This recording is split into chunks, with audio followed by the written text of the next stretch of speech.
ป้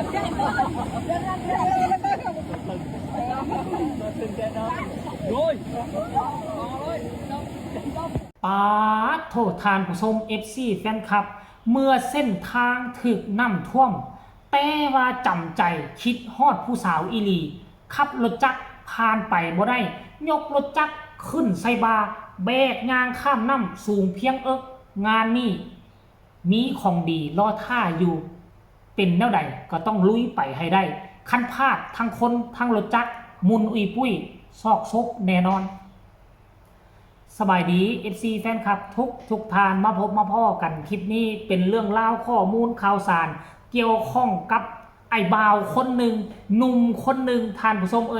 ต้องการอยากจะเดินทางเนาะอาจจะแม่นอยากจะเดินทางกลับบ้านเพิ่นบอกหรือว่าจังใดแต่ว่ามาเห็นหลายคนเอาไปโพสต์ว่าเมื่อผู้สาวบอกว่าอยู่เฮือนคนเดียว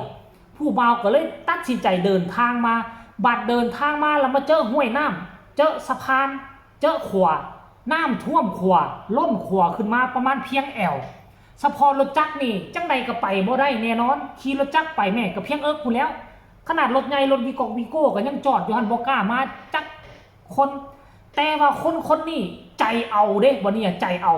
ในเมื่อผู้สาวบอกว่าค่อยอยู่เฮือนคนเดียวพ่อแม่บ่ได้อยู่เฮือนนำพ่อแม่ไปบ่อนอื่นผู้บ่าวก็ห่วยโอกาสดีของตู่แล้วเว้ย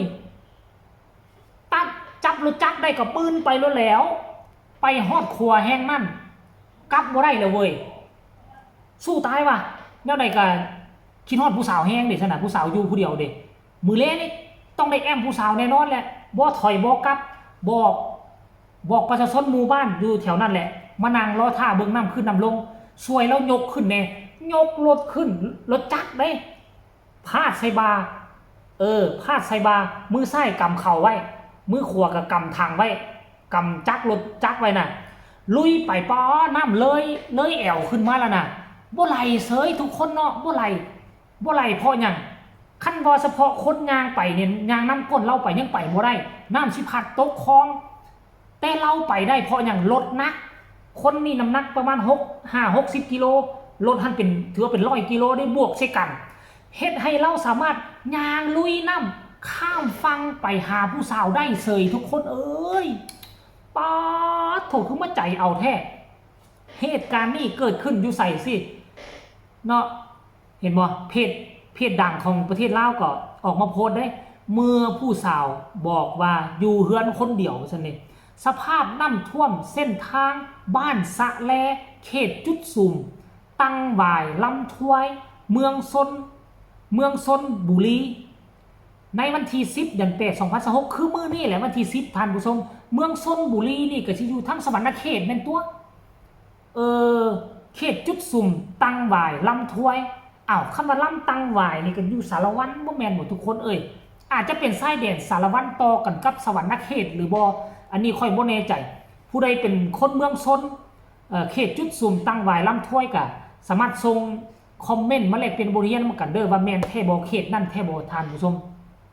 รายละเอียดอยากให้ทุกคนไปชมคลิปนี้นำกันสะก่อนอาจจะบ่เห็นภาพไปชมคลิปนี้ว่าแบกรถจักรข้ามห้วย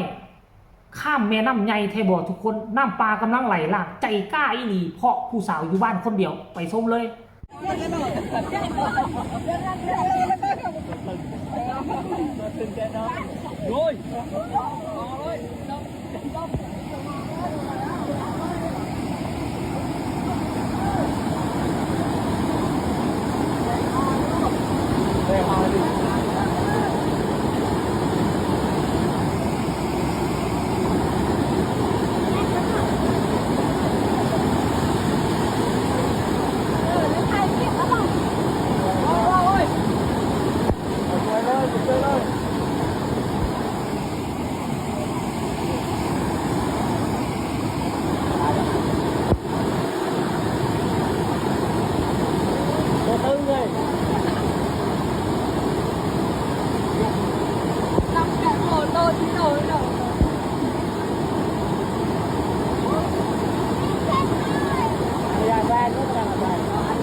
วิดีโอตัวนี้ได้รับความสนใจคับค่าหนาแน่นทุกคนเอ้ย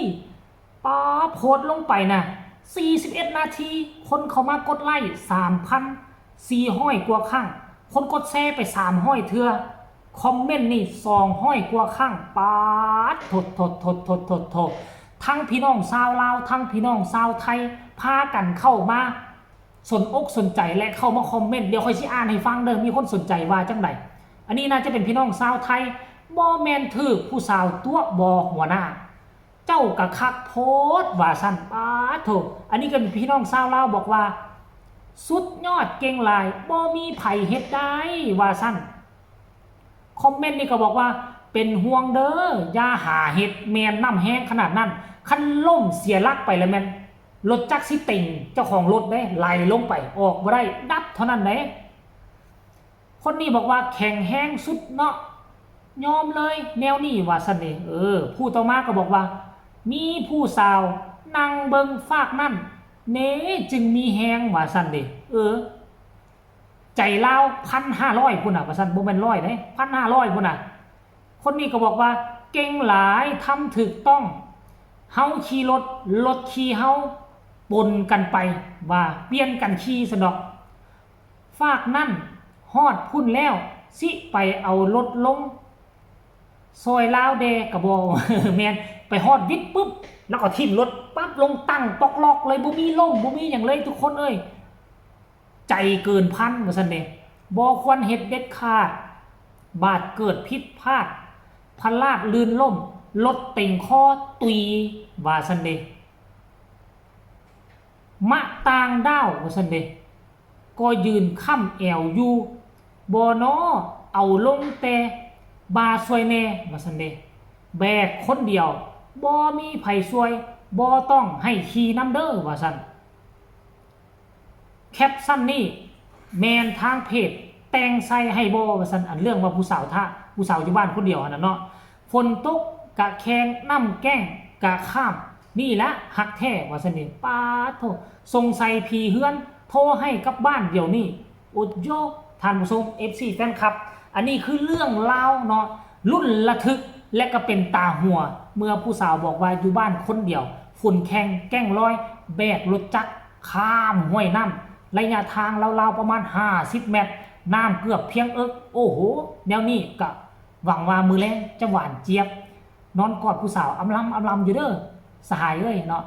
ขอคนละ1 ไลค์ 1 แชร์พวกเจ้าเบิ่งคลิปนี้แล้วพวกเจ้ารู้สึกแนวไหนสนุกสนานบ่ม่วนบ่หรือว่าเป็นตาเฮ็ดตามบ่ก็ให้ทุกคนกดไลค์กดแชร์กดติดตามมาที่สำคัญอย่ากดข้ามโฆษณาพอกันใหม่ในคลิปหน้าลาท่านผู้ชมไปก่อนสบายดี